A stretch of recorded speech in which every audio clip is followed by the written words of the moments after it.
Hello friends, मी सरू. तर आज आपण चर्चा करूया एका टॉपिकवर. आणि ते काय खरं तर तुमच्यासाठी छोटासा टॉपिक आहे आणि माझ्यासाठी खूप मोठा टॉपिक आहे.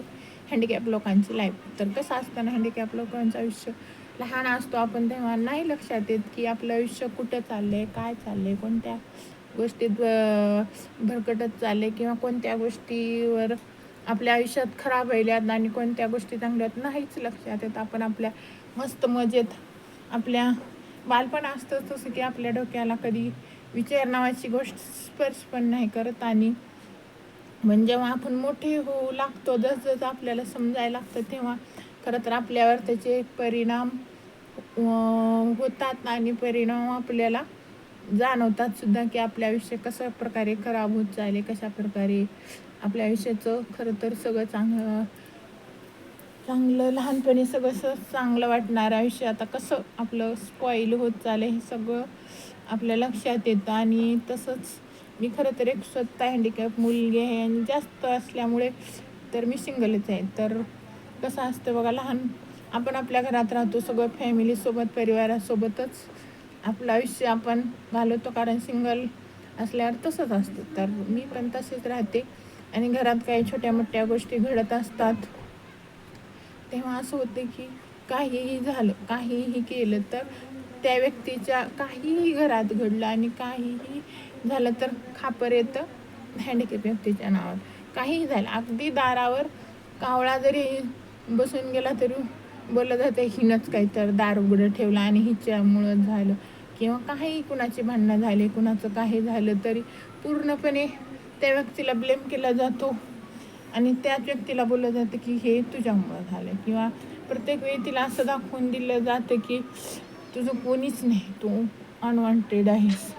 प्रत्येक वेळी असं जाणवून दिलं जातं. माझ्यासोबत असं जास्त नाही होत, पण कधी जेव्हा घरात काही खटकतं केलं काही होतात गोष्टी खराब, कधी कधी प्रत्येक घरात होतात, तेव्हा प्रत्येक वेळी असं जाणवून दिलं जातं की तूच केलंस किंवा तुझ्यामुळं झालं. तर प्रत्येकच वेळी तसं होतं. तर खरंच हँडिकॅप आयुष्य खरंच खूप खूप खूप खराब आहे माणसाचं आयुष्य.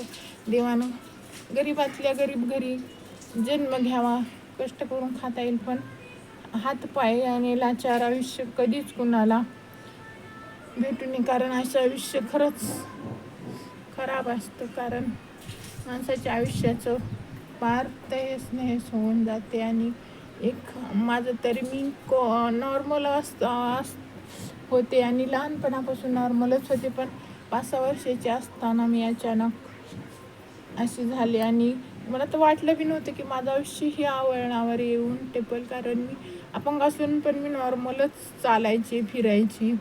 खरं तर मी हँडिकॅप स्कूलला होते 7वीपर्यंत, पण नंतर मी नॉर्मल शाळेत होते. माझे फ्रेंड सर्कल वगैरे खूप आहेत नॉर्मल. तर वाटलं नव्हतं की असं काय होईल, पण 10वी नंतर जेव्हा माझं जसं एज वाढत गेली तसं शरीरातलं अवसान कमी होत गेलं.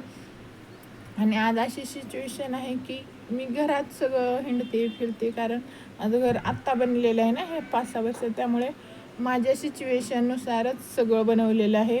कुठं पायरी वगैरे बनवताना सगळा या गोष्टीचा विचार केला की मी हँडल करू शकते का, आणि त्यानुसार हे घर बनले. पण मी आज घराबाहेर एक पाऊल जरी जायचं म्हणलं तर मला कोणाची तरी मदत, कोणाच्या तरी आधाराची गरज लागते. आणि जेव्हा मला आधाराची गरज लागते आणि मदतीची गरज लागते तेव्हा असं विचार येतो की मी कोणाच्या तरी उपकाराखाली जगते किंवा कोणाच्या तरी मेहरबानीत जाते असं वाटतं. आणि मग मी 99% कुठे जातच नाही, कारण टाळते त्या गोष्टी की जे आपल्याला होत नाही ते करायचे नाही. त्याच्यामध्ये ना आम्ही कुठल्या फंक्शनचा हिस्सा असते, ना आम्ही कोणाच्या लग्नाचा हिस्सा असते, ना आम्ही कुठल्याच गोष्टीचा हिस्सा नाही, फक्त घर आणि घर. तर असंच असतं अपंगाचं आयुष्य, फक्त घर आणि फक्त घर. ना कुठला देव, ना कुठला धर्म, ना कुठलं फंक्शन, ना कुठले रिश्तेदार, ना कोणीच, कुठलंच काही नशिबात नसल्यासारखं. तर मी तर एकच सांगेन, कधीच कुणाला देवाने असं लाचारी देऊ नये. हँडिकॅप असेल तरी पण एक पाय एक हात वगैरे असेल तरी ठीक आहे, पण इतकं तरी सक्षम ठेवावं की तो स्वतः चालू फिरू शकेन आणि स्वतःची लाईफ स्वतः हँडल करू शकेन. बस, खूप काही होतं आणखीन बोलायचं, पण नेक्स्ट ब्लॉगमध्ये. या व्हिडिओला खूप सारं प्रेम द्या, खूप सारा सपोर्ट्स करा आणि नंतर माझे थॉट्स आणि मी नेक्स्ट ब्लॉगमध्ये भेटू. So bye.